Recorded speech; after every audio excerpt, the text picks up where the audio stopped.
దేవునికి స్తోత్రం కలుగుగాక. ప్రభునందు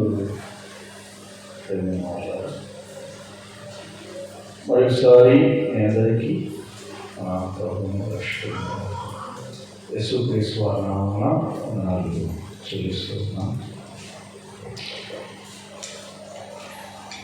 దేవుని పరిశుద్ధ గ్రంథంలో నుండి విలాప వాక్యముల గ్రంథం 3వ అధ్యాయం 22వ వచనాన్ని మనం చదువుకొని దేవుని మాటలు ధ్యానిస్తాం. 683వ పేజీ పాత నిబంధన గ్రంథంలోని 683వ పేజీ ఇర్మియా గ్రంథంలో తర్వాత ఉంటుంది. విలాప వాక్యములు 3వ అధ్యాయం 22వ వచనాన్ని చదువుకొని దేవుని మాటలు ధ్యానిస్తాం.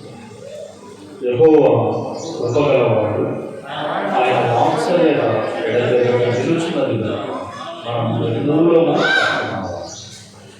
ప్రభు సహాయం కోసం ప్రార్థిస్తున్నాం.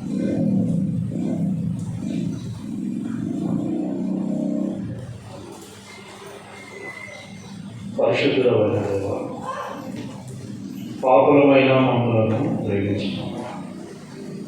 మా పరిశుద్ధతను కోరి మా పాప శిక్షణ నీ కుమారుని మీద మోపెట్టుకొని స్తుతులు చెల్లిస్తూ నీ కుమారుని రక్తమే మమ్ములను మా పాపముల నుండి విమోచించి పరిశుద్ధ జనములో మాకు పాలుపోపులు దయచేసి కొంచెం నీకు స్తోత్రాలు చెల్లిస్తున్నాను. దేవా, నీకు స్తుతియాగములను అర్పించు. మాకు ఇచ్చిన ఈ దేహాలను బట్టి నీకు స్తోత్రం. మీరు విలువ పెట్టి కొనబడిన వారన్నా మీ దేహములతో దేవుని మహిమపరచుడి అని సెలవించి నీవు ఇచ్చిన ఈ దేహాలతో అయా నేటి దినములో నేను మహిమపరచు. దేవా, మా ప్రభు ద్వారా చూపులందిన ఆ గుడ్డివారి వలె మా ప్రభు ద్వారా కుష్ఠరోగమును బాగు చేస్తున్న ఆ అన్యుని వలె నాయన నీకు స్తుతియాగములను అర్పించేలా మాకు దయచేసినది నీకు స్తోత్రాలు చెల్లిస్తూ దేవా, ఏమిచ్చినను మేము నీ రుణము తీర్చుకోలేము. నాయన, మేము ఇంకా సజీవులమై ఉన్నామంటే అది కేవలం నీ కృపయే అని మేము ఒప్పుకోవచ్చు. అనుదినము నూతనముగా మా పట్ల నీకు పుట్టుచున్న వాత్సల్యతను బట్టి మమ్మలను నేటి దినమున సజీవ లెక్కలో నీవు ఉంచుకొని నీకు స్తుతులు చెల్లిస్తూ నాయన, ఆత్మీయ యాత్రలు నీకును మా ప్రభువునకును సాక్ష్యముగా మేము కొనసాగుతూ ఉంటుంది. మాకంటే నా హెరోక మాలిన్యమంతటి నీ వాక్కు చేత కడిగి మమ్మల్ని పవిత్రపరిచి మా కోసం మేము సిద్ధపరిచి భోజనం బదులు యోగ్యముగా చేయవేయటకు మాకు సహాయం చేయండి. మా ప్రభు యేసుక్రీస్తు వారి నామమున కృతజ్ఞతార్పణలు చెల్లించి ప్రార్థించి వేడుకొనుచున్నాము తండ్రి. ఆమేన్.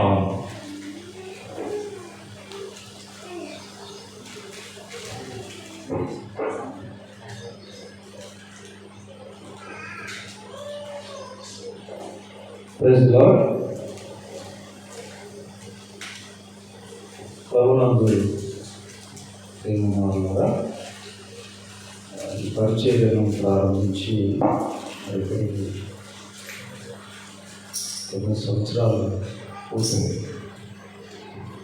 2012 జూన్ మాసంలో ఒక మందిరం పని ప్రారంభించారు.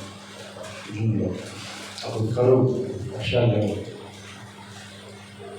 ఈ రోజున రాత్రి నుండి వర్షము. దేవునికి స్తోత్రం. 2012 జూన్లో పని ప్రారంభించాము.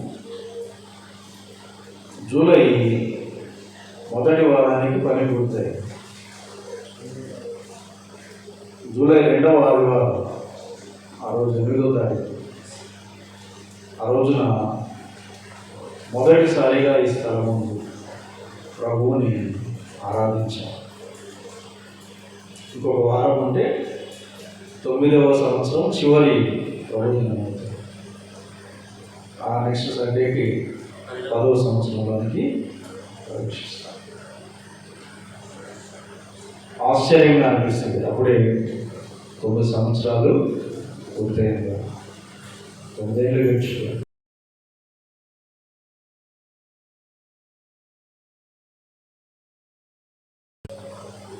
ఈ అపాయకరమైన అంత్య దినాలు మనం ఇంకా బ్రతికి ఉన్నాము అంటే దానికి కారణం ఏంటి అని మనం విశ్లేషణ చేసుకోవాలి. కొందరు అనుకుంటూ ఉంటారు తమ భక్తిని బట్టి, కొందరు అనుకుంటూ ఉంటారు తమ ప్రార్థన జీవితం బట్టి, కొందరు అనుకుంటూ ఉంటారు తమ క్రియలను బట్టి, తమ నీతి క్రియలను బట్టి. అయితే ప్రవక్త అయిన ఇర్మియా వాస్తవం మాట్లాడుతాం. ఆయన అంటున్నాడు, ఇంకా నేను బ్రతుకున్నాను అంటే దానికి కారణం ఏమిటి? యెహోవా కృపగలవాడు, ఆయన వాత్సల్యత ఎడతెగక నిలుచున్నది కనుక మనం నిర్మూలము కాదు. ఇంకా బ్రతుకున్నామంటే చూడండి, లాస్ట్ ఇయర్ ఈ కరోనా ప్రారంభమైనప్పుడు కొందరు ఇంటర్నేషనల్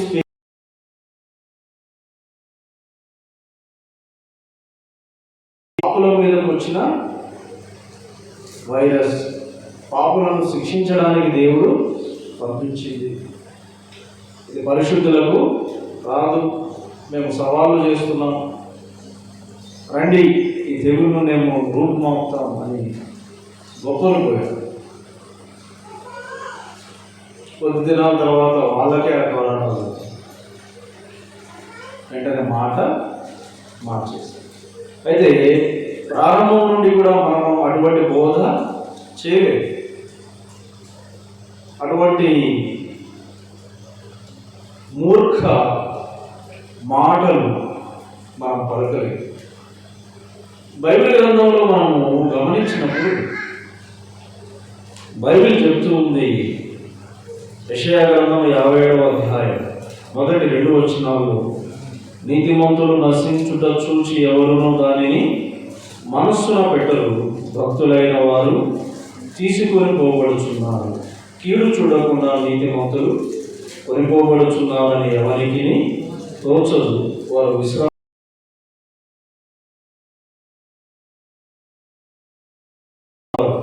తమ పడగల మీద పరుండి విశ్రమించుచున్నారు. ఈ కరోనా ఈ 1.5 సంవత్సర కాలంలో ఎంతోమంది భక్తులను, మనకంటే భక్తి పరులైన వారిని తీసుకొని పోయి మనం మొదటి నుండి ఇదే చెప్తూ ఉన్నాం. మన భక్తి కాదు మనల్ని కాపాడేది, మన ప్రార్థనా జీవితం కాదు మనల్ని కాపాడేది, ప్రభు చిత్తం. ఆయన ఏం చేయాలనుకుంటే అది చేస్తాడు. ఆయన అనుమతి లేకుండా ఏది మన దగ్గరికి రాదు. ఒకవేళ అది ఆయన సంకల్పం అయితే ఆ కరోనా మన దగ్గరికి వస్తుంది, ఆయన సంకల్పం అయితే మనల్ని కూడా తీసుకొని పోతుంది. ఇదే విషయం మనము బోధించుకోవచ్చు. ప్రియులారా, ఇక్కడ మనం గమనించినప్పుడు ఇది ప్రభు రాకడ సమయంలో ఎత్తబడడం గురించి కాదు. 2వ వచనంలో మనం చూస్తున్నాం ఏమని, తమ పడకల మీద పరుండి అంటున్నాడు. పడకల మీద పరుండడం అంటే ఏంటి? లాజరు విషయంలో యేసు ప్రభు వారు అన్నాడు ఏమని, లాజరును నిద్రలేపడానికి పోదామన్నాడు. శిష్యులకు అది అర్థం కాదు. పడుకోనంటే లేవచ్చులేండి అంటున్నారు. యోహాను సువార్త 11వ అధ్యాయంలోనికి మనం వస్తే 11వ వచనంలో ఆయన ఈ మాటలు చెప్పిన తర్వాత, మన స్నేహితుడైన లాజరు నిద్రించుచున్నాడు, అతని మేలు కొరకు వెలుచున్నానని వారితో చెప్పగా శిష్యులు, ప్రభు అతడు నిద్రించిన యెడల బాగుపడినది. ఆయన మాట్లాడుతున్న ఒకటి వీళ్ళకి అర్థమవుతా ఉంది, ఇంకోటి. ఏ నిద్రను గురించి ప్రభు ఇక్కడ అంటున్నాడు? యేసు అతని మరణమును గురించి ఆ మాట చెప్పిన కాని వారు ఆయన నిద్ర విశ్రాంతిని గురించి చెప్పాను అనుకోండి. కావున యేసు లాజరు చనిపోయాను. దేని గురించి ఇక్కడ ప్రవక్త మాట్లాడుతూ ఉంది? ఏ పడక? అది మరణ పడక. ఎవరు వారు అని అంటే యెషయా అంటున్నాడు, తమకు సూటిగా ఉన్న మార్గమున నడుచువారు. దేవుడు ఏ మార్గమునైతే వారి ఎదుట పెట్టాడో దానిలో నుండి కుడికి కానీ ఎడమకు కానీ తొలగక తిన్నగా సూటిగా ఆ మార్గములో నడిచిన వారు,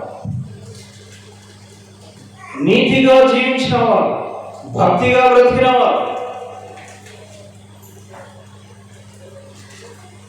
వారు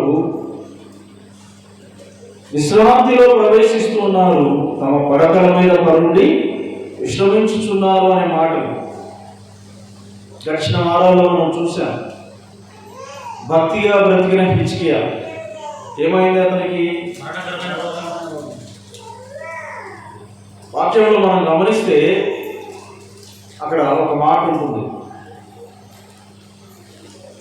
ఇవన్నీ జరిగిన తర్వాత అంటే అతని భక్తి జీవితం గురించి దేవుడు మొదట రాయించాడు. ఇంత భక్తిగా బ్రతికిన తర్వాత జరిగిందంట. భక్తిగా జరిగిన తర్వాత అతనికి సమస్యలు ఎదురయ్యాయి. భక్తిగా బ్రతికిన తర్వాత అతనికి ఇబ్బందులు ఎదురయ్యాయి. ఇలా దేవుని ప్రవక్త అయిన ఎలీషా గురించి మనం చూసుకున్నాం. చనిపోయేటప్పుడు ఒక రోగంతో అతడు, వ్యాధితో అతడు బాధపడి ఎంతో వేదనతో ఆయన మరణించాడు. మొదటి నుండి ఈ తెగులు ప్రారంభమైనటువంటి మన బోధ ఇదే. ఇందులో ఏ మార్పు లేదు. దైవ చిత్తమైతే మనకు కూడా వస్తుందన్న వచ్చింది మనలో కొందరికి. దేవుడు విడిపించాడు. అందులో బట్టి దేవునికి స్తోత్రం. విడిపించబడ్డారు అంటే వారు గొప్ప భక్తులని, విడుదల పొందకుండా మరణించారంటే వారు భక్తి లేని వారని కాదు. వాక్యం ఏమంటుంది? నీతిమంతులు, భక్తులైనవా, సూటిగా నడుస్తున్నావా? సూటిగా నడుస్తున్నాం. చూడండి, అక్కడ మనం చూస్తే 57 యెషయా మొదటి వచనంలో, కీడు చూడకుండా నీతిమంతులు కొనిపోబడుచున్నారు. కీడు చూడకుండా.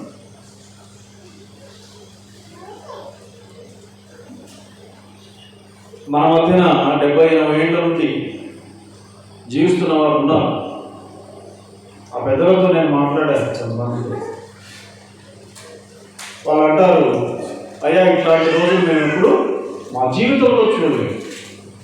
మా జీవితంలో ఇంతటి భయంకరమైన దినాలు మేము చూడలేదు. మాకు ఊహ వచ్చినప్పటి నుండి, మాకు బుద్ధి వచ్చినప్పటి నుండి, మాకు తెలివి వచ్చినప్పటి నుండి ఇంత భయంకరమైన దినాలు మేము ఇప్పుడు చూడలేదు. ఎందుకు భక్తులైన వారు వెళ్ళిపోయారు అంటే ఇదే. ఏం చూడకుండా దేవుడు వాళ్ళని తీసుకెళ్తున్నాడు? కీడు చూడకుండా. ఇక ముందుకు ఇంకేమి చూడాలా మనం? ఇప్పుడు జరుగుతున్న వాటిని బట్టే మనం ఎంతో ఆందోళన చెందుతూ ఉన్నాం. అయితే ఇక ముందుకు ఇంకా ఏమి చూడాలి? ఎటువంటి పరిస్థితులు ఉంటాయో అది మనం ఊహించలేము. ప్రియులారా, వినబడుతున్న సమాచారాన్ని బట్టి మనం సిద్ధపాటు కలిగి ఉండడం ఎంతైనా అవసరం. ఏమిటి ఆ సమాచారం అని అంటే, చూడండి, ఆ సమాచారాన్ని బట్టి కృంగిపోవాల్సిన అవసరం లేదు. ఆ సమాచారాన్ని బట్టి మనము సిద్ధపడాలి. నిబ్బరము కలిగి ధైర్యంగా ఉండాలి. ఏంటి సమాచారం అంటే, ఇది ఇప్పుడల్లా పోదు. ఏది? ఇప్పుడల్లా పోదు. కనీసము 4 సంవత్సరాలు ఉంటుంది. ఎన్ని సంవత్సరాలు? 4 సంవత్సరాలు. ఇప్పటికి ఎన్నేళ్ళు అయింది? 1.5 అయింది. అంటే ఇంకా ఎన్నేళ్ళు వెళ్ళాలి? దీంతో ఇంకో 2.5 సంవత్సరాలు, తక్కువలో తక్కువ, కనీసం 4 ఏళ్ళు ఉంటుంది, మ్యాక్సిమం 10 ఏళ్ళు ఉంటుంది, మ్యాక్సిమం ఎన్ని ఏళ్ళు ఉంటుందంటే 10 సంవత్సరాలు. అంటే ఇంకేమీ చూడాలి మనం కొందరు చూస్తుంటాం, మనకంటే ప్రార్థన వారు, మనకంటే భక్తి గలవారు, సంఘ కార్యక్రమాలన్నింటిలో పాల్గొంటూ సువార్త సేవ తరచుగా చేస్తూ దేవుని కోసం ఎంతో నమ్మకంగా బ్రతికిన వారు కరోనా బారిన పడి చనిపోయి ఉండవచ్చు. అంత మాత్రాన వారు తప్పు చేశారనా, అంత మాత్రాన వారు పాపం చేశారనా కాదు. వాక్యం ఏమంటుంది? కీడు చూడకుండా నీతిమంతులు కొనిపోగొడుచున్నారని ఎవరికి తోచదు. వాళ్ళని చూసిన వాళ్ళకి అనిపించడం లేదంట. ఏమని? ఈ భక్తుడు, ఈ నీతిమంతుడు, ఈ నీతిమంతురాలు, ఈ భక్తురాలు కీడు చూడకుండా కొనిపోబడింది అనిపించడం లేదంట.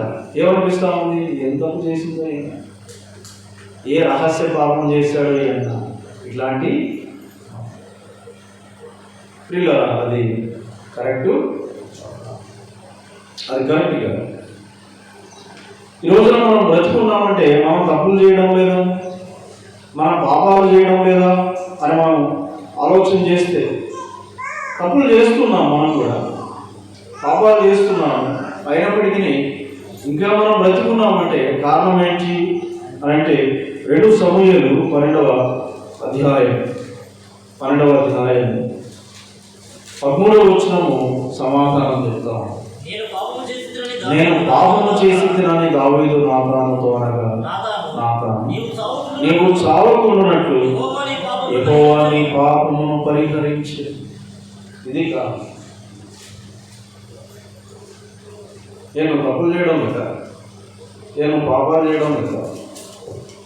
నీకు తెలుసు నువ్వు చేస్తున్న తప్పులేంటో, నీకు తెలుసు నువ్వు చేస్తున్న పాపాలేంటో.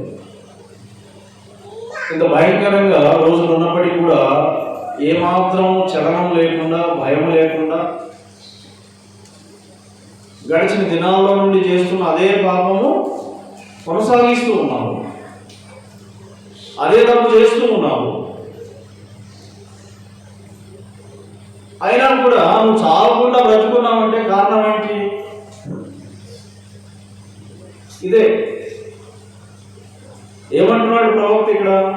నువ్వు చావకుండానట్లు యెహోవా నీ పాపమును పరిహరించాడు. ఆయన నీ పాపాన్ని పరిహరించాడు కాబట్టి ఇంకా చావలను. అంతేగాని అది నీ గొప్పతనం కాదు, నీ భక్తి కాదు.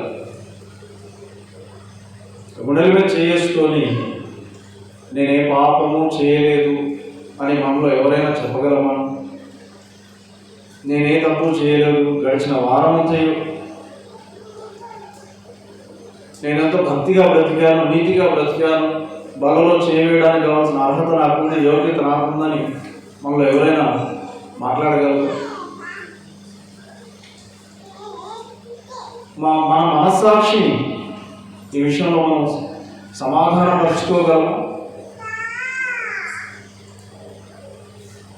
అయినా మనం బ్రతుకున్నామంటే కారణం ఏంటి అంటే, ఒకటి, నీవు చావకుండానట్లు యెహోవా నీ పాపమును పరిహరించి.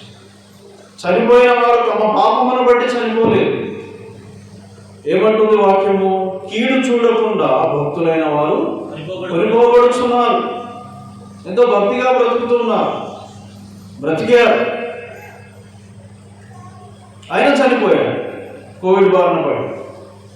విచారం, కొందరి దేహాలను కుటుంబ సభ్యులకు కూడా చూపించలేదు. వారిని ఎక్కడ కూర్చోబెట్టారు ఎవరికి తెలియదు. ఎప్పుడన్నా ఇస్తున్నారు, పోయిన సంవత్సరం ఇవ్వను కూడా లేదు. ఎందుకు ఇంత ఘోరమైన చావు అని ఏమనుకుంటున్నావు? నీకు అర్థం కావడం లేదు. సత్యం ఏంటో, వాస్తవం ఏంటో వాళ్ళను చూసుకొని నువ్వు హెచ్చించుకుంటున్నావు, నిన్ను అసహిస్తున్నావు.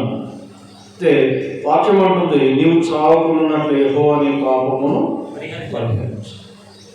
ప్రియులారా, మనం ఇంకా బ్రతుకున్నాము అంటే, మనం ఇంకా క్షేమంగా ఉన్నాము అంటే మనం ఇంకా సంతోషంగా ఉన్నామంటే, మనం ఇంకా సమాధానం కలిగి ఉన్నామంటే దానికి కారణం ఒకటే. ఇర్మియా అంటున్నాడు, యెహోవా కృపగలవా, యెహోవా కృపగలవా, యెహోవా కృపగలవా. ఆ కృపను బట్టి జరుగుతూ ఉన్నది ఏంటంటే, ఆయన వాత్సల్యత ఎడతెగక నిలుచున్నది కనుక మనము నిర్మూలము కాకున్నాం. ఎందుకు ఇంకా రావలేదంటే ఇది ఆయన కృపగలవాడు కాబట్టి మన మీద ఆయనకు నూతనముగా అనుదినము వాత్సల్యత పుట్టుచున్నది కాబట్టి ఇంకా ఆయన మనల్ని సజీవ లెక్కలో ఉంచాడు, సజీవ లెక్కలో ఉంచాడు. చేయవలసింది ఏంటి అంటే యెషయా గ్రంథం 38వ అధ్యాయం 19వ వచనం, సజీవులే కదా నిన్ను స్తుతించుదురు, ఈ దినమున నేను సజీవుడనై నిన్ను స్తుతించుచున్నాను. పిల్లల ఆరాధన తరపులు ప్రభు మన జ్ఞాపకం చేసింది. ఏం చేయాలి ఈ అపాయకరమైన దినాల్లో అంటే ఇదే, దేవుడు నిన్ను సజీవునిగా ఉంచాడు కాబట్టి నువ్వు చేయాల్సిందేంటి? ఆయనను స్తుతించి, ఆయనకు స్తుతియాగములను చెల్లించి మహిమపరచు.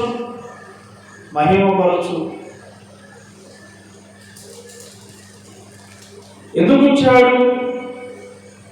అందుకే వచ్చింది. ఎందుకు?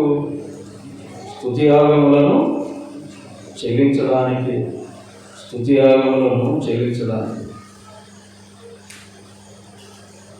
43వ అధ్యాయం యెషయా గ్రంథం 7వ వచనం, నా మహిమ నిమిత్తము నేను సృజించిన వారిని. దేవుడు మహిమ పొందాలని నిన్ను సృష్టించాడు, దేవుడు మహిమ పొందాలని నిన్ను పుట్టించాడు. నీ ద్వారా, నీ జీవితం ద్వారా దేవుడు మహిమ పొందాలని.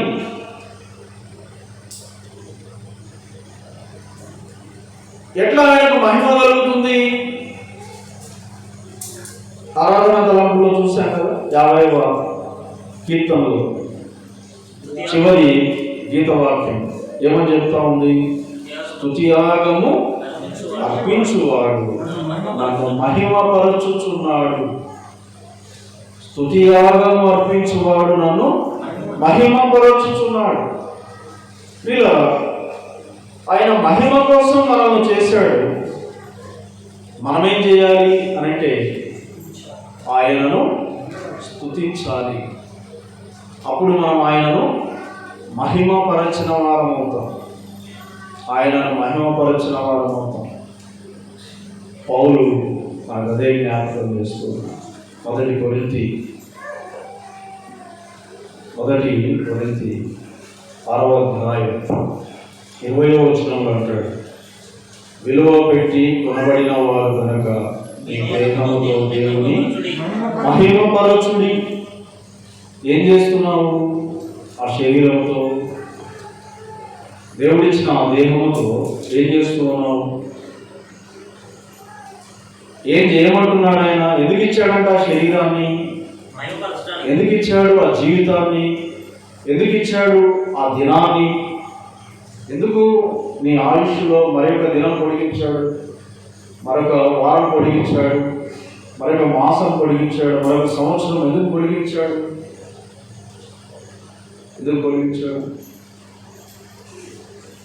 ఆయన నీ ద్వారా మహిమ పొందాలని దేవుని స్తుతిస్తున్నావా? దేవుడిచ్చిన దేహంతో దేవుని మహిమపరుస్తున్నావా? రోమాలో పౌలు మాట్లాడుతున్నది అదే. ఏమంటున్నాడు? రోమపత్రిక 6వ అధ్యాయం 19వ వచనం, మీ శరీర బలహీనతను బట్టి మనుష్య రీతిగా మాట్లాడుచున్నాను అనగా అక్రమము చేయుటకై అపవిత్రతకు అక్రమమునకు మీ అవయవములను దాసులుగా ఎలాగో అప్పగించితిరో అలాగే పరిశుద్ధత కలుగుటకై ఇప్పుడు మీ అవయవములను నీతికి దాసులుగా అప్పగించు. ఒకప్పుడు ఆ అవయవాలతో ఏం చేస్తూ వచ్చాం? ఆ దేహంతో ఏం చేస్తూ వచ్చాం? ఏమంటున్నాడు అక్కడ? అక్రమం చేశామంట, అపవిత్ర కార్యాలు చేశామంట. ఆ శరీరాన్ని దేనికి వాడావు? ఒకప్పుడు ఆ చేతుల్ని, ఆ కన్నులని, ఆ కాళ్ళని, ఆ నోటిని, ఆ మేధస్సును, ఆ బుద్ధిని దేనికి వాడావు? ఏం చేశావు? క్రమమా, అక్రమమా, పవిత్రమా, అపవిత్రమా?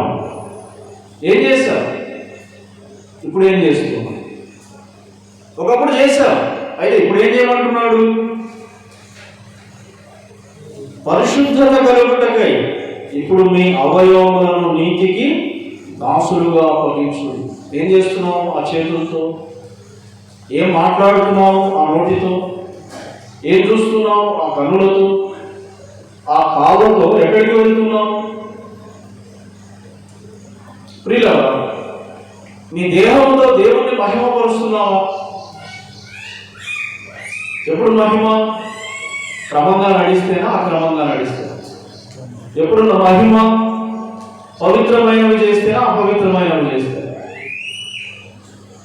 ప్రియులారా, మనం ఆలోచన చేసుకోవాలి. ఎందుకు దేవుడు ఇంకా మనల్ని ఉంచాడు? ఎందుకు ఉంచాడు? ఆయన ఇచ్చిన ఈ ఆయుష్ను చూడండి. ఇంత భయంకరమైన దినాల్లో ఎక్కడ దేవుడిని స్తుతించగలమన్నా, ఇంకా ఇంత భయంకరమైన పరిస్థితుల్లో ఎక్కడ దేవుణ్ణి ఆరాధించగలము?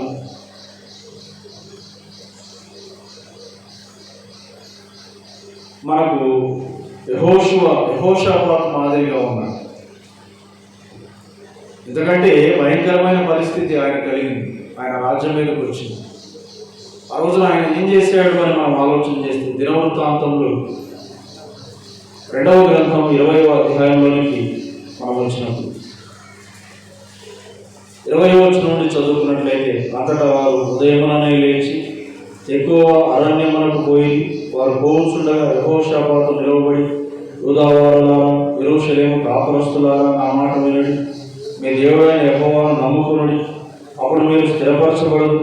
ఆయన ప్రవక్తలను నమ్ముకునుడి, అప్పుడు మీరు కృతార్థులవుతారని చెప్పాడు. మరి అతడు జనులను హెచ్చరిక చేసిన తర్వాత యెహోవాను స్తుతించుటకు గాయకులను ఏర్పరచి వారు పరిశుద్ధాలంకారములు ధరించి సైన్యం ముందర నడుచుచు యెహోవా కృప నిరంతరమును ఆయనను స్తుతించుడి అనే స్తోత్రము చేయుటకు వారిని నియమించారు. వారు పాడుటకును స్తుతించుటకును మొదలు పెట్టగా యెహోవా యూదావారి మీదికి వచ్చిన అమ్మోనీయుల మీదను, మోయాబీయుల మీదను, సేరు మన్యవాసుల మీద మాటలను పెట్టిన కనుక వారు హతులయ్యారు. ఎట్లా వెళ్తున్నాడు యుద్ధానికి? ఎట్లా స్తుతించగలుగుతున్నాడు? ఆయుధాలు చేతబట్టుకొని రణవ్యూహంతో వెళ్తున్నాడా? లేదు, సంగీత వాయిద్యములను చేతబట్టుకొని పాటలు పాడుకుంటూ వెళ్తున్నాడు. దేవుడిని స్తుతిస్తున్నాడు. యుద్ధంలో విజయం రాలేదు, ఇంకా దేహంలో నుండి కర్మణ ఇంకా పోలేదు. ఏం చేయాలి? ప్రభువును స్తుతించాలి. స్తుతి నీ స్థితిని మారుస్తుంది అని వారు స్తుతించుట ప్రారంభించగానే, చూడండి అక్కడ రాయబడిన మాట 22వ వచనం, వారు పాడుటకును స్తుతించుటకును మొదలు పెట్టగా వారు దేవుడిని స్తుతిస్తున్నారంట. దేవుడు ఏం చేశాడు? వారి స్తుతుల సింహాసనం పైన ఆసీనుడై ఉండి మౌనంగా ఉన్నాడు. ఆయన ఏం చేశాడంట? శత్రువులను తారుమారు చేశారు. వాళ్ళకు ఒకరి మీద ఒకరికి నమ్మకం లేకుండా పోయింది. వాళ్ళు ఒకరిని ఒకరు చంపుకోవడము ప్రారంభించారు. అసలు ఈ కరోనా చేసే ఒక విచిత్రమైనది, కరోనా వల్ల చాలా మంది చనిపోతున్నారు అంటున్నారు, కానీ డాక్టర్లు అటాప్సీ చేసి తెలిసింది ఏంటంటే, అంటే చనిపోయిన వారిని పోస్ట్ మార్టం చేసి తెలిసింది ఏంటంటే, చంపుతుంది కరోనా కాదు, మనుషుల రోగ నిరోధక శక్తి మనుషుల్ని చంపేస్తాం. ఏం చేస్తూ ఉంది అంటే రోగ నిరోధక శక్తిని తప్పుగా పట్టిస్తూ ఉంది. ఏం చేస్తూ ఉంది? మనుషుల రోగ నిరోధక శక్తి అయితే బయట నుండి వచ్చే ఆ శత్రువులైన వైరస్లను, బ్యాక్టీరియాలను, ఫంగస్ను శరీరానికి హాని కలిగించేదాన్ని చంపాలో దాన్ని ఇది తప్పుగా పట్టించి ఏం చేస్తూ ఉంది? మన శరీర కణాలని చంపేటట్టుగా, మన ఊపిరితిత్తుల మీద దాడి చేసేటట్టుగా, మన రక్తం మీద దాడి చేసేటట్టుగా, మన అవయవాల మీద దాడి చేసేటట్టుగా మార్చేస్తా ఉంది. అయితే యెహోషాపాతు దినాల్లో యెహోషాపాతు దేవుని స్తుతిస్తూ యుద్ధానికి వెళ్ళాడు. దేవుడు ఏం చేశాడంట? మీరు ఎప్పుడైతే స్తుతించడం ప్రారంభించారో శత్రువులలో కన్ఫ్యూజన్ క్రియేట్ చేశాడు. కరోనా మనుషుల ఇమ్యూన్ పవర్లో కన్ఫ్యూజన్ క్రియేట్ చేస్తూ ఉన్నాడు. అంటే ఏది వైరస్, ఏది మన సెల్లో దానికి అర్థం కాకుండా కన్ఫ్యూజన్తో అది అతిగా ప్రతిస్పందించి, ఎందుకు స్టెరాయిడ్స్తో ట్రీట్మెంట్ చేస్తున్నారంటే, అది స్టెరాయిడ్ ఏం చేస్తుంది? రోగ నిరోధక శక్తిని అణచివేస్తుంది. అంటే నువ్వు గమ్మునున్నమ్మా, నువ్వు మేలు కంటే కీడు ఎక్కువ చేస్తున్నావు, నువ్వు కొద్దిసేపు మౌనంగా ఉన్న, నేను చూసుకుంటాను.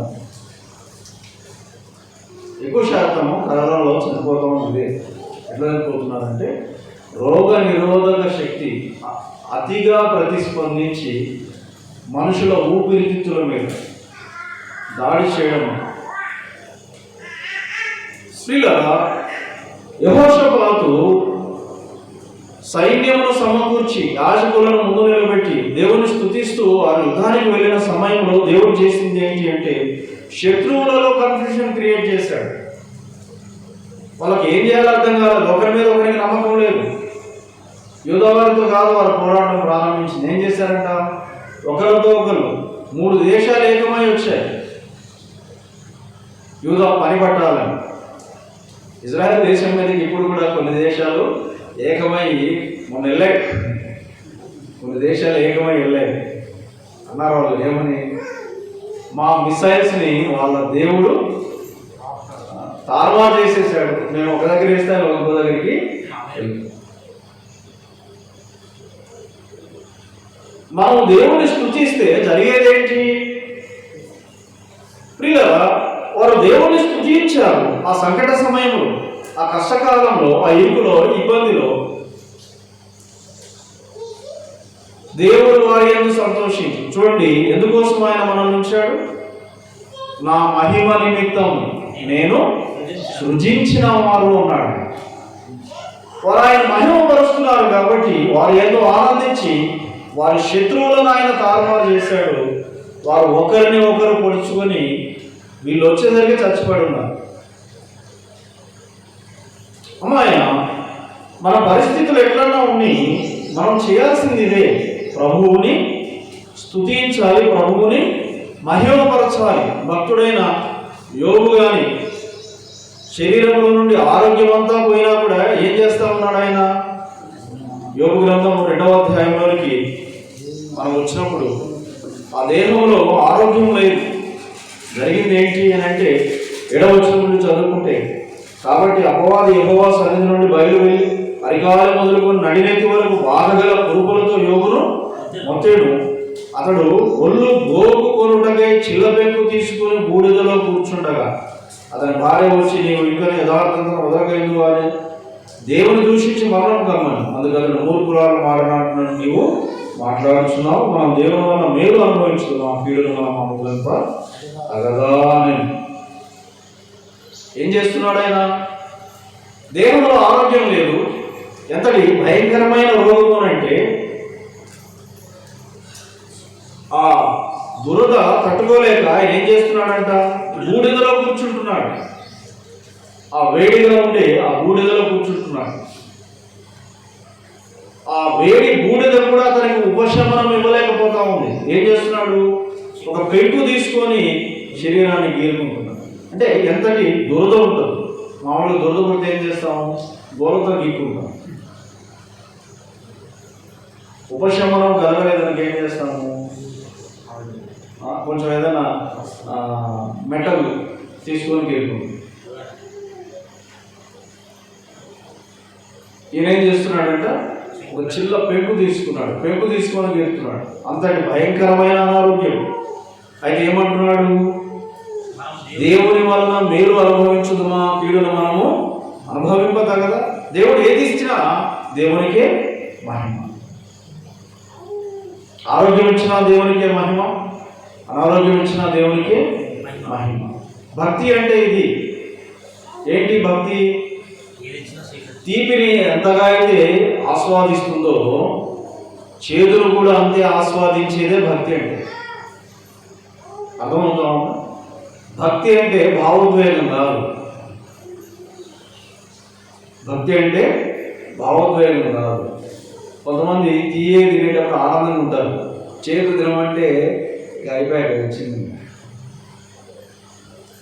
పిల్లలే కాదు, కొంతమంది పెద్దవాళ్ళు కూడా చేదు ఏదైనా పెట్టి తినమంటే ఇంకా వాళ్ళు అసలు ట్యాబ్లెట్ వేసుకోమంటే ఇక అయిపోయింది. ఇంకా అనారోగ్యము దాంతో అట్లా బాధపడుతూనే ఉంటారు. కానీ ట్యాబ్లెట్ వేసుకోవాలంటే మాత్రం వాళ్ళకు. భక్తి అంటే ఏంటి? అన్నింటినీ సమానంగా స్వీకరించడం. అన్నింటినీ సమానంగా స్వీకరించడం.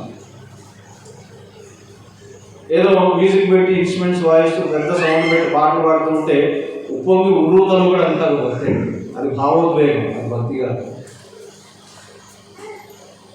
ప్రియులారా, దేవుణ్ణి మహిమపరిచే జీవితం. ఎందుకు ఆయన మనల్ని సృజించాడు అంటే ఆయన మహిమ కోసమే. ఆయన మహిమ కోసమే. ఎందుకు ఆయన మనల్ని సజీవ లెక్కలో ఉంచాడు అంటే ఆయన మహిమ కోసమే. సజీవులముగా ఉన్నాం కాబట్టి మనం దేవుణ్ణి మహిమపరచాలి. మహిమపరుస్తున్నామా? దేవుని స్తుతిస్తున్నామా? దేవునికి కృతజ్ఞతార్పణలు చెల్లిస్తున్నామా? దేవుణ్ణి పాడి కొనియాడుతున్నామా? ప్రియులారా, ఈ కఠినమైన దినాల్లో మనం చేయగలిగిన మంచి పని ఏదైనా ఉంది అంటే అదొకటే. ఏంటి? యెహోవాను స్తుతించుట మంచిది. 92వ కీర్తన మొదటి వాక్యం చెప్తా ఉంది కదా, యెహోవాను స్తుతించుట మంచిది, మహోన్నతుడా నీ నామమును కీర్తించుట మంచిది. ఎందుకంటే మంచి పని మనం ఇంకేమైనా చేయగలరా? మనం ఒకసారి ఆలోచన చేస్తున్నామా? ఈ పని చేస్తున్నామా? ప్రభువును స్తుతిస్తున్నామా? ప్రభువును ఆరాధిస్తున్నామా? ప్రభువును ఘనపరుస్తున్నామా? సజీవుల లెక్కలో ఉంచాడే, ఎన్నో మేలులు చేశాడే. మనము ఆయన్ను మన దేహంతో మహిమపరుస్తున్నామా? ఇచ్చిన ఆ ఇంద్రియాలు, ఆ అవయవాలు ఎందుకు? ఆయనను మహిమపరచడానికే.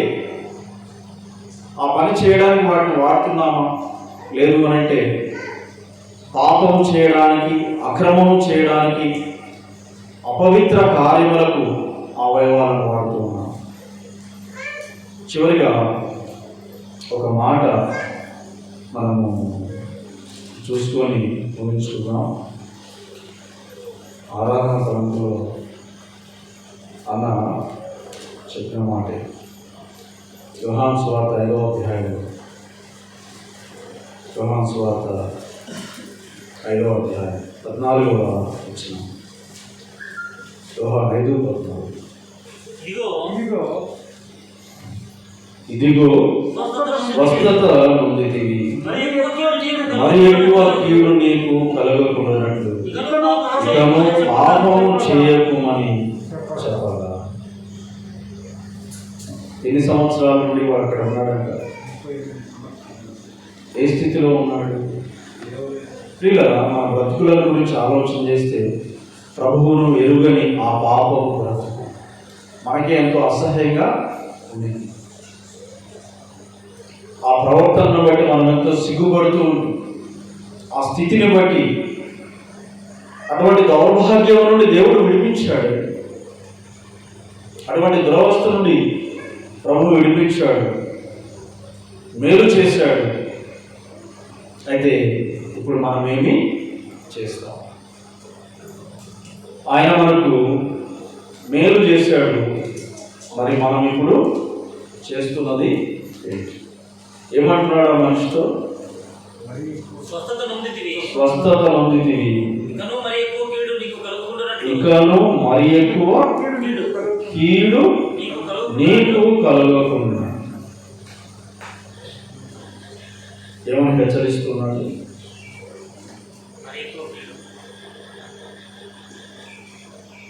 దావీదు విషయంలో దేవుడు చావకుండా ఉన్నట్లు పాపమును పరిహరించాడు.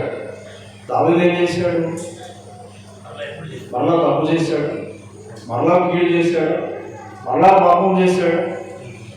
ఇలా వాక్యం అంటుంది రాజుల మొదటి గ్రంథం 15వ అధ్యాయం, రాజుల మొదటి గ్రంథం 15వ అధ్యాయం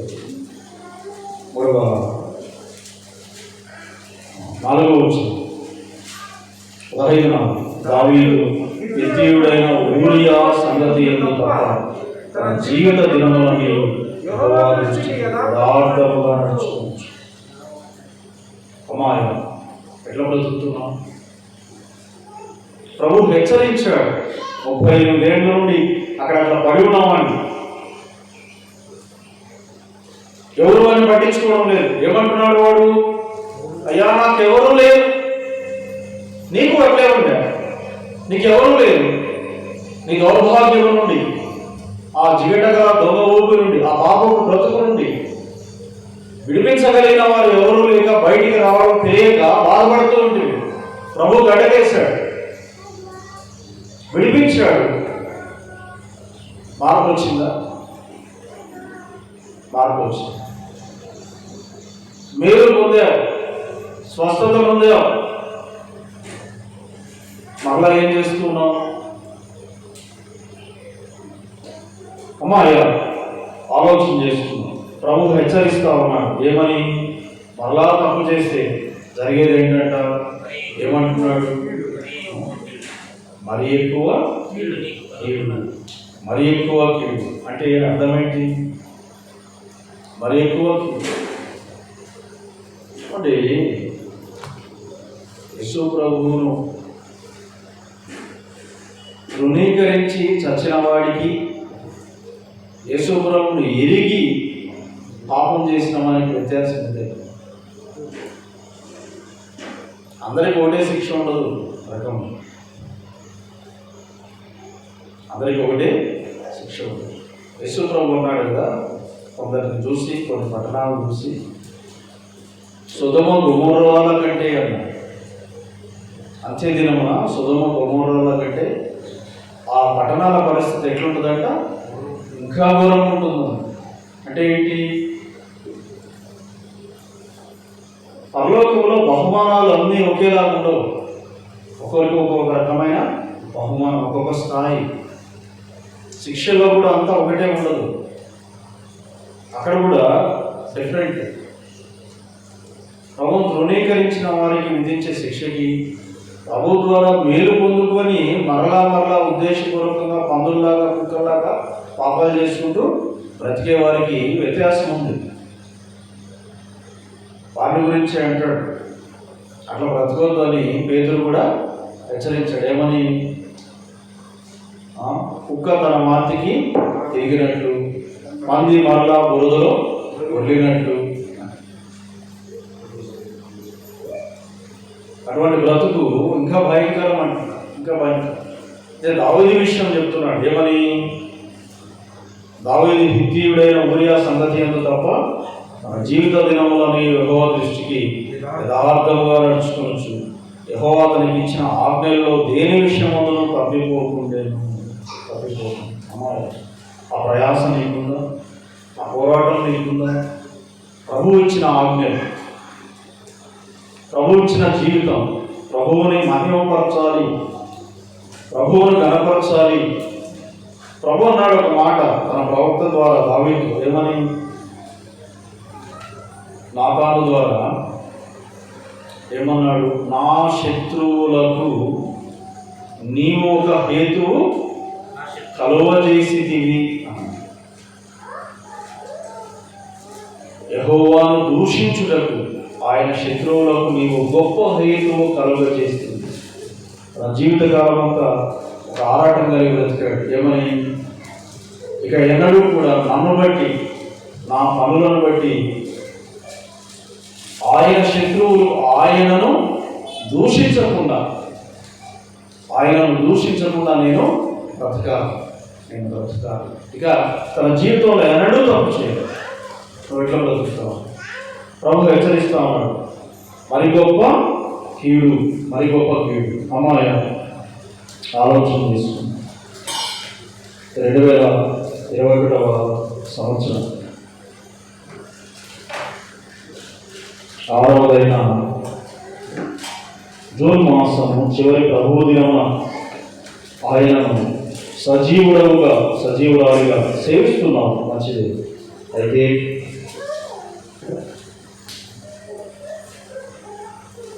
నీ దేహముతో ప్రభువును మహిమపరుస్తూనే అక్రమం చేస్తున్నాము. నీ దేహముతో ప్రభువును స్తుతిస్తూనే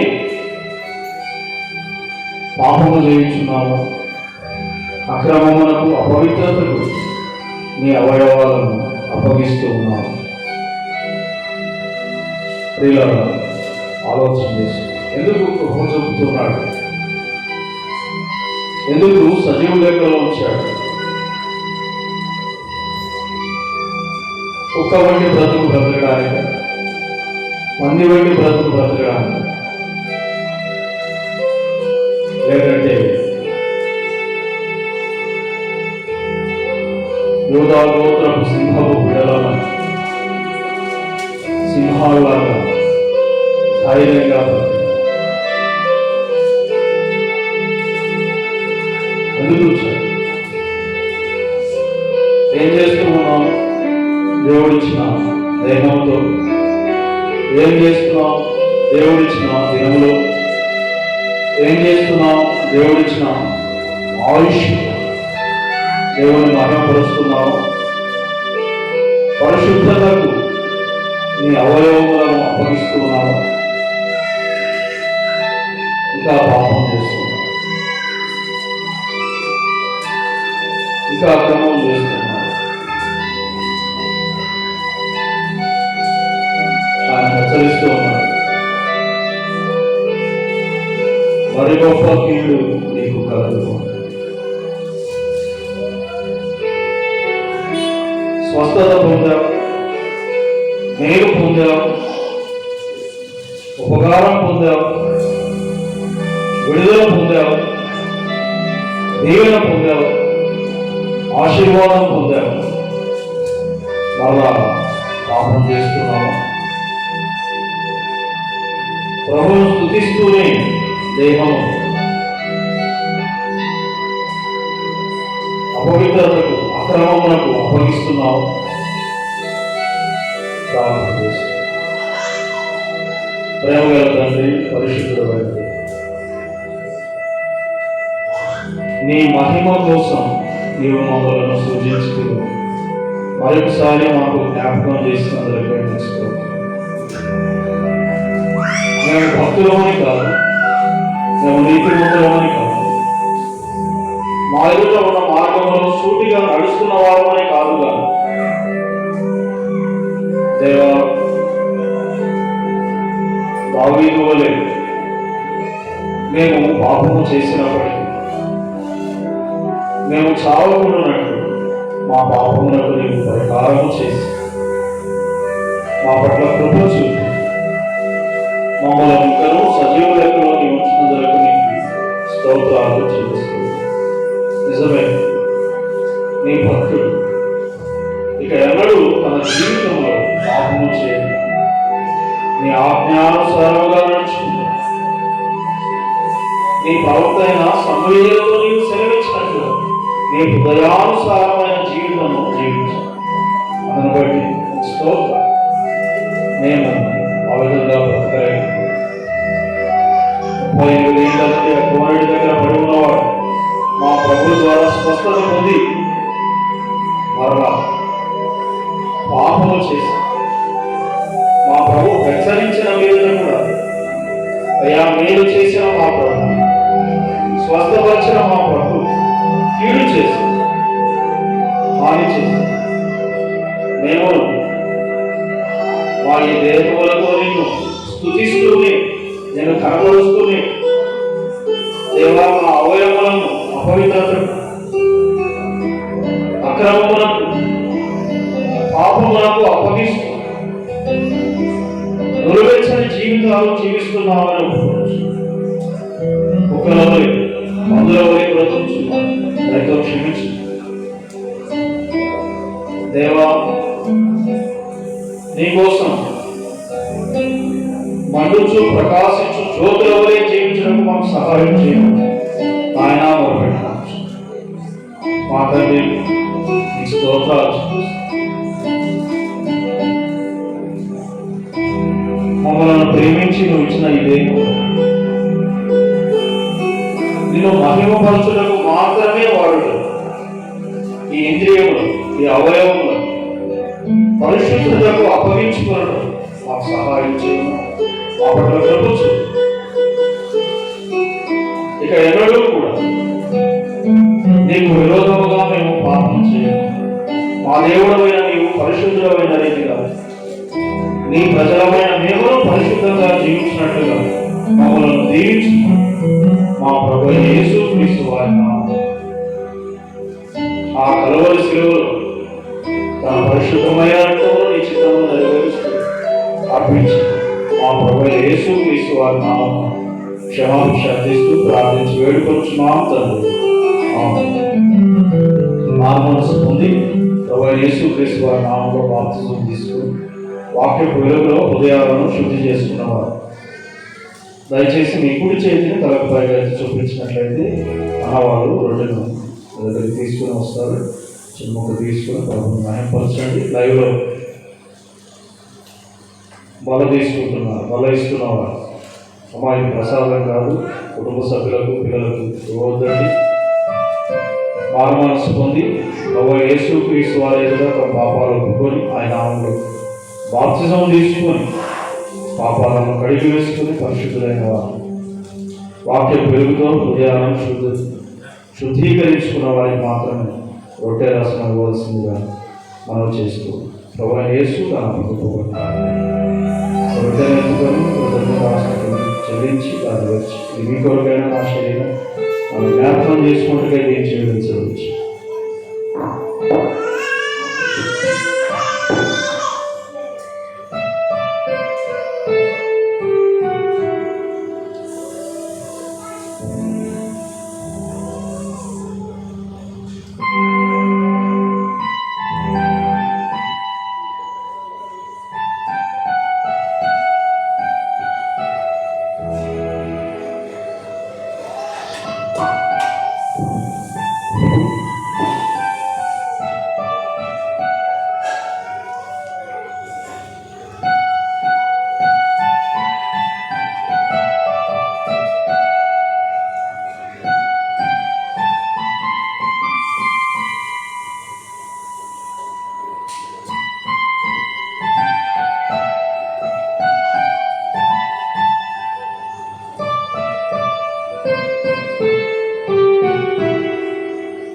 నా రక్తం ఆయన కృత నిబంధన మనం జ్ఞాపకం చేసుకుంటూ లోక పాపములను మోసుకుని పోయిన దేవుని బరువులను యేసుక్రీస్తు ప్రభువాన్ని స్తోత్రం. నాయన, మేము చావకున్నట్లుగా మా పాపములను పరిహారం చేస్తున్నామని స్తోత్రం. నీ రక్తమే మమ్మలను మా పాపములను మోచించి నీ తండ్రికి ఒక రాజ్యముగా రాజకీయ సమూహంగా మమ్మల్ని మార్చుకుని మేము కొంచెం స్తోత్రాలు చేస్తాం. నీ రక్తమే దైవోగ్రత నుండి మమ్మల్ని తప్పించి దేవుడితో మాకు సంధి చేసి సమాధానం దయచేసి దేవుడు సంతానంగా మమ్మల్ని మార్చి అబ్బా తండ్రి అనే భాగ్యం మాకు అనుగ్రహించినదని కొంచెం స్తోత్రాలు చేస్తాం. దేవాని రక్తముల గురించి మేము మౌనంగా ఉండాలి. సమయమందును సాక్ష్యం ఇస్తాం. దేవాదృష్టిని జయించడం నీకోసం అనేకులను సంపాదించడం మాకు సహాయం చేయాలి. నాయన మా ప్రభు తమ పాపములకు క్షమాపణ ఇవ్వలేదు, పరిహారం చేయలేదు. ఆ పశుపక్షాలుగా ఆశ్రయిస్తూ అనేకులు అపవాదిని వారి దూతలకు సిద్ధపరిచి ఆ నిత్యాగ్నిలోని పీడబడుతూ ఉంటున్నారు. అటు వారందరూ నీ నామములు నీ స్వార్థ ప్రకటన ద్వారా నీ రక్తముల గురించి సాక్ష్యం పెట్టడం ద్వారా మేము సంపాదించడం తప్పించడం సహాయం చేయాలి. విడిపించేవారిని మమ్మల్ని దీవించు. మా ప్రభువా యేసుక్రీస్తు నీ నామమును ప్రార్థించి వేడుకొచ్చున్నాము దైవకరయ. అవును. మరోసారి రొట్టెల పాల్గొన్నవారు మీ గుడి చేయి తనపై చూపించినట్లయితే ద్రాక్షరసం అనేది తీసుకుని ఉంటుంది.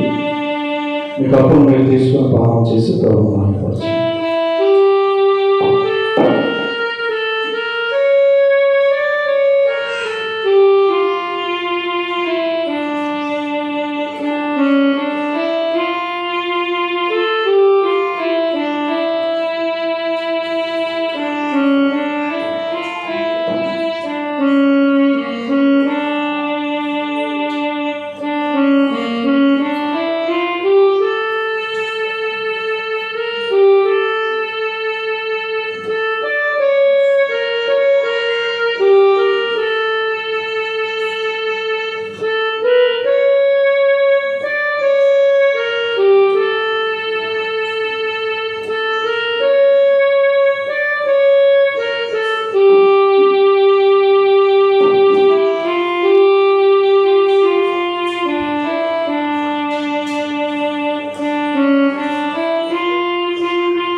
ప్రార్థన ఆశీర్వాదాల తర్వాత ప్రకటన ఉంటుంది. ఆ తర్వాత పాట పాడటం ఊహించుకున్నాం. దయచేసి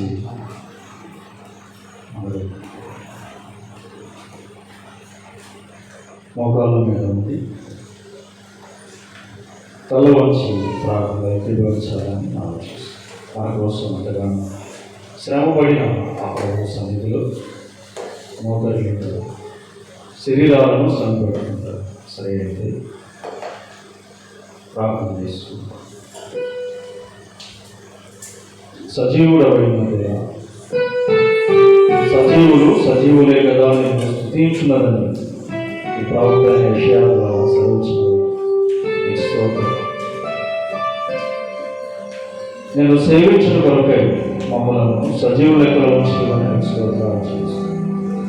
అపరాధములను బట్టి పాపములను బట్టి మేమైతే చచ్చిన వారమై మృతులమై మా కోసం జీవాధిపతి ఈ లోకానికి పంపించి స్తోత్రం. ఆ కలవల శిలువలో మా కోసం మరణించిన మా మూడో దినం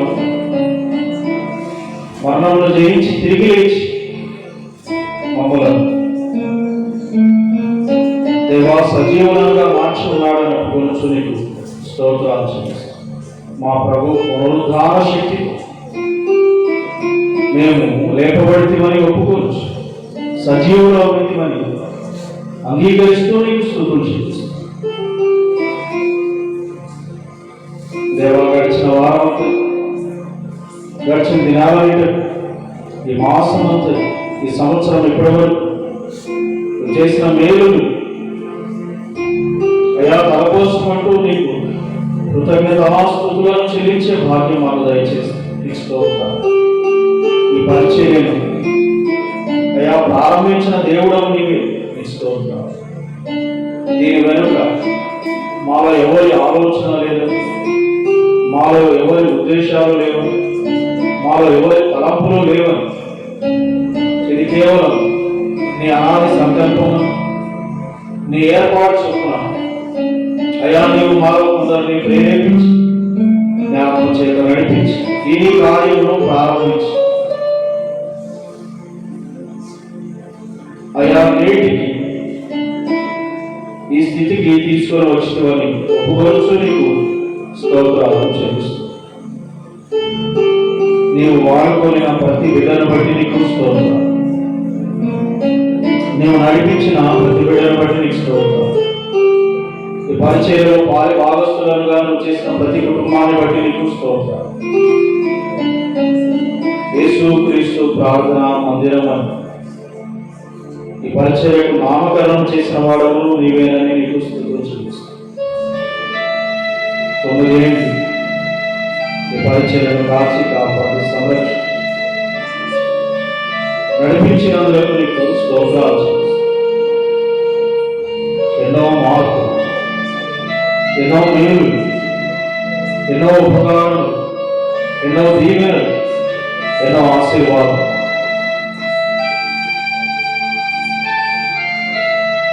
దేవా, ఎన్నో ఆత్మలను రక్షించగలిగి, ఎన్నో కుటుంబాలు కట్టగలిగి, ఇది కేవలం నిన్ను బట్టి మాకు సాధ్యమైనదని మేము కొంచెం స్తోత్రాలు చేస్తాం.